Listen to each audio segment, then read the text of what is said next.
Sampurasun, semoga kita semua selalu dalam keadaan sehat, selamat, dan berbahagia selalu. Sekarang saya ingin berbagi mengenai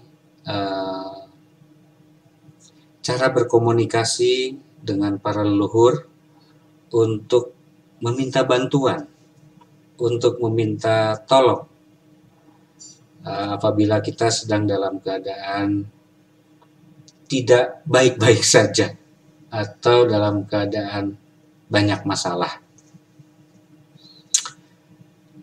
Di dalam hidup seringkali kita terkena berbagai masalah lalu kita berdoa. Nah, kebanyakan berdoa itu kepada Tuhan, kepada Allah, kepada Hyang, kepada Gusti, dan lain sebagainya. Atau singkatnya kepada Yang Maha Kuasa, kepada Yang Maha Ulas Asih, kepada Yang Maha Penyayang, dan kepada Yang Maha Gagah.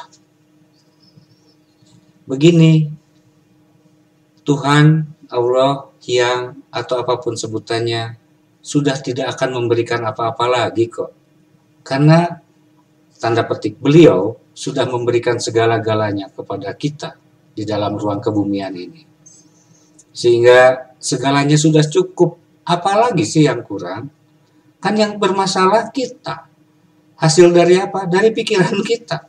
Kita yang bermasalah. Kita yang menciptakan masalah. Giliran ada masalah, kita minta tolong ke sana ke sini.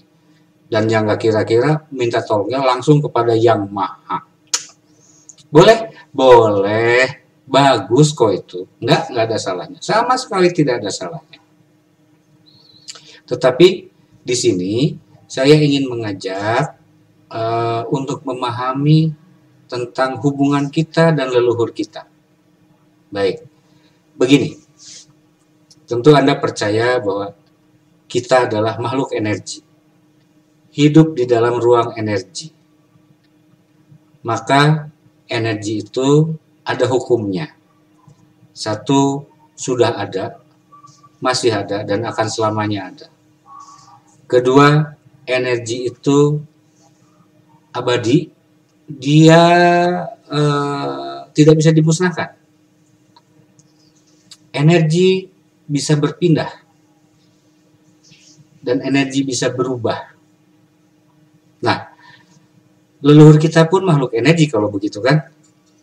Jadi, ketika makhluk energi yang berada di dalam ruang energi ini ternyata bisa saling berkomunikasi. Bilanglah saya menyebutnya saling berkomunikasi. Toh kita juga ini diakibatkan karena energi kita bisa berkomunikasi seperti ini. Nah, sebagai makhluk energi, mereka masih ada. Leluhur-leluhur kita itu masih ada. Apalagi diri kita merupakan kuburan berbagai data dari para leluhur kita. Nah, saat kita dalam keadaan kesulitan, dalam keadaan penuh dengan masalah, ya, rasanya susah sekali keluar dari masalah dalam ruang kehidupan ini. Apalagi masalahnya bilanglah besar, karena tiap orang kadar masalah itu beda-beda. Ada yang menurut kita kecil, ternyata bagi orang lain besar. Ada yang menurut kita besar, ternyata bagi orang lain kecil. Tapi kita tidak akan bicarakan tentang masalahnya, ya. Nah, dengan berdoa ya, meminta tolong kepada Yang Maha Kuasa, itu boleh, bagus sekali. Tetapi saya yakin Yang Maha Kuasa itu sudah memberikan segalanya, dan tinggal kita bagaimana mengelolanya. Nah, sekarang kita bicara mengenai hubungan makhluk energi antara kita sebagai energi yang hidup di masa kini dengan para leluhur kita yang hidup di ruang energi. Saya juga tidak tahu apakah energi itu ada masa lalu, masa kini, masa depan, itu nggak ada kayaknya ya, karena udah satu kesatuan. Nah, di dalam diri kita secara prinsip adalah kuburan berbagai data mengenai leluhur kita sendiri. Saat kita dalam keadaan kesulitan, cobalah hubungi hubungi leluhur kita. Pengertiannya adalah coba disambat. Disambat itu dipanggil. Tentu ada tata caranya memanggil para leluhur kita itu ya. Satu, dengan sopan dan santun. Sangat sopan dan sangat santun. Kedua, berikan sesuguh. Sesuguh ini bisa banyak, sebetulnya bisa banyak, tapi saya kasih batasan saja ya. Kopi pahit, kopi manis, teh pahit, teh manis, dan air bening. Lalu kalau ada cerutu, karena zaman dulu mungkin belum ada rokok-rokok yang seperti ada di zaman sekarang, artinya rokok dalam kemasan. Nah, secara umum adalah cerutu sering dipakai. Kemudian sepahen, karena orang-orang tua zaman dulu itu suka nyirih. Jadi sediakan sirih juga. Lalu jajanan pasar. Atau kalau tidak ada, nggak apa-apa kok, pakai yang sudah ada juga, yang ada di rumah juga nggak apa-apa. Tidak apa-apa. Boleh.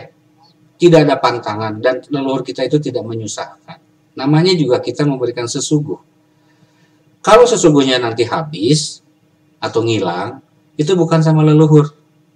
Itu sama tikus atau sama binatang lainnya. Leluhur kita tidak akan makan kok, orang udah nggak ada mulutnya. Nggak ada perutnya. Itu hanya merupakan adab kita.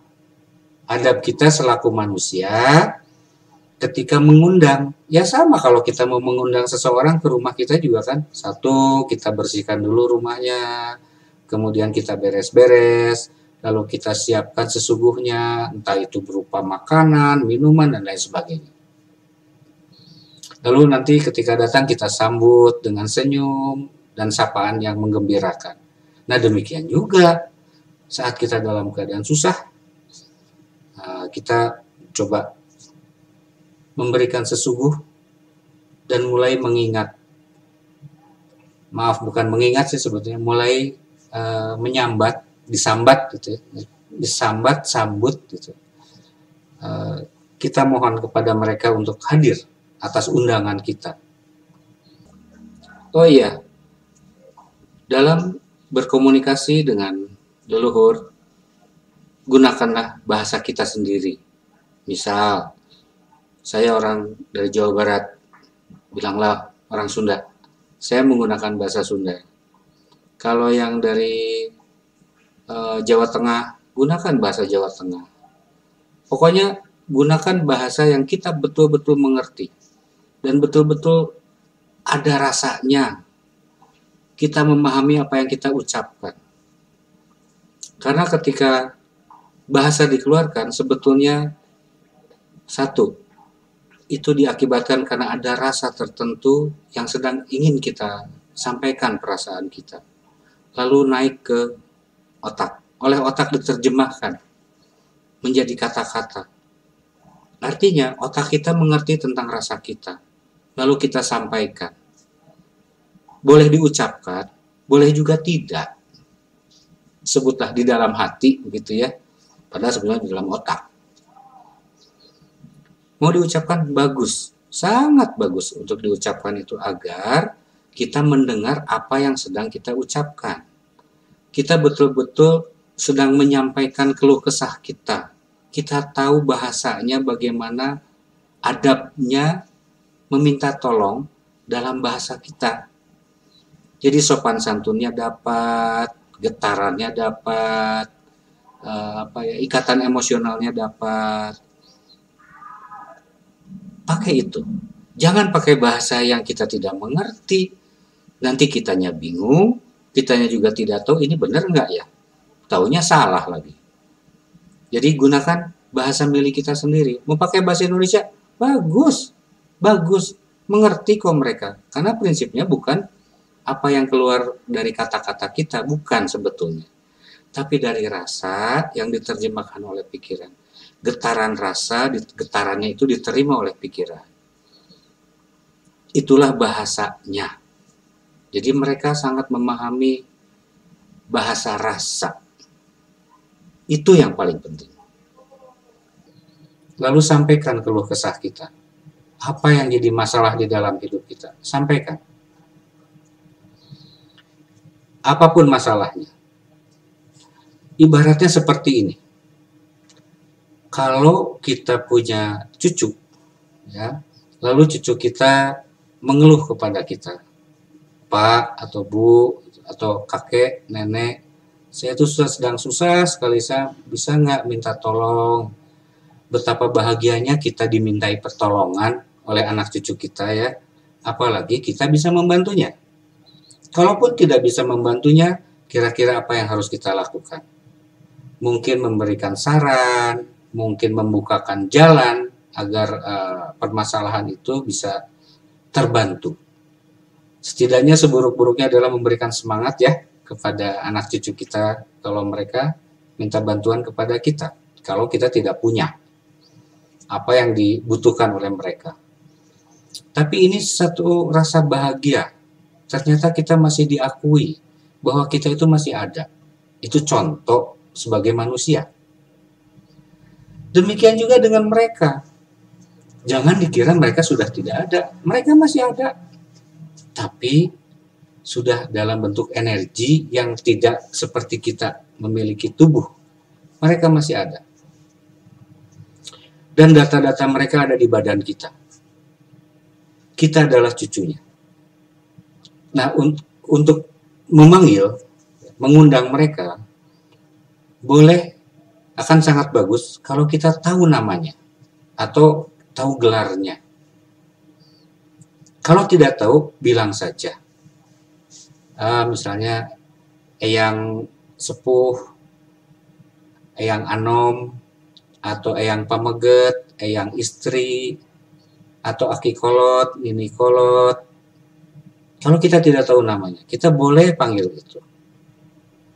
Kita panggil mereka seperti hanya kita memanggil orang yang sangat kita cintai, yang sangat kita hormati. Lalu kita mohonkan agar mereka hadir untuk membantu hidup kita. Boleh percaya, boleh tidak. Masa bodoh kalau saya sih. Saya hanya ingin berbagi saja. Karena ini pun dasarnya dari pengalaman saya dan dari apa yang sudah diwariskan oleh para leluhur kita. Leluhur kita juga di zaman dulu melakukan hal yang sama. Sama seperti yang sedang saya sampaikan ini. Nah, seringkali kita minta tolong itu entah ke siapa.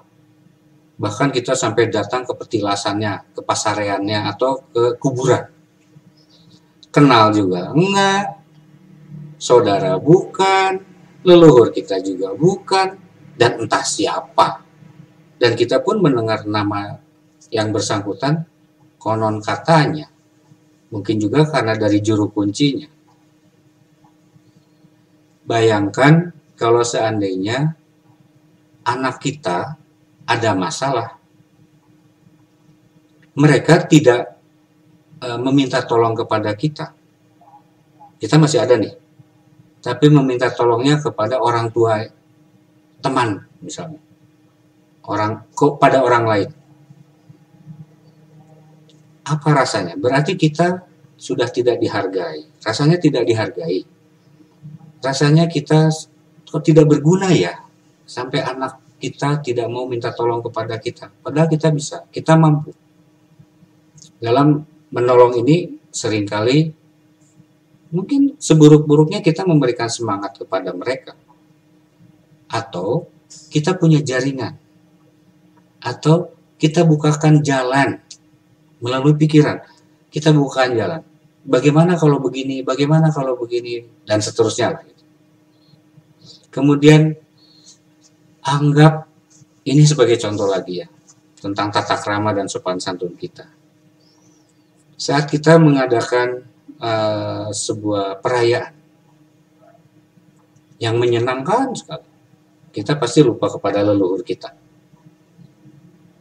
Bayangkan kalau seandainya anak kita, bilanglah mau mengadakan perkawinan atau mengadakan sebuah pesta, orang tua yang tidak dikenal diundang, orang yang tidak dikenal secara langsung pun diundang dan dihormati. tapi kita tidak pernah mengundang leluhur kita. Kira-kira apa rasa mereka ya? Tentu merasa tidak enak, kok begini ya anak cucu saya? Kok mereka melupakan saya ya? Padahal kita tidak akan pernah ada tanpa mereka. Dan jangan salah, mereka itu sangat senang ketika dimintai tolong oleh anak cucunya. Senang, mereka senang, persis seperti kita lah. Kita juga senang kan kalau dimintai bantuan ya, dimintai tolong oleh anak, oleh cucu, cicit, dan seterusnya. Senang sekali. Bagi anak kecil, tentu saja cara memintanya itu hal-hal yang menurut mereka masalah, karena mereka misalnya tidak punya mobil-mobilan atau nggak punya permen. Lalu bilanglah kita sebagai kakek-kakek ya, dan nenek-nenek gitu.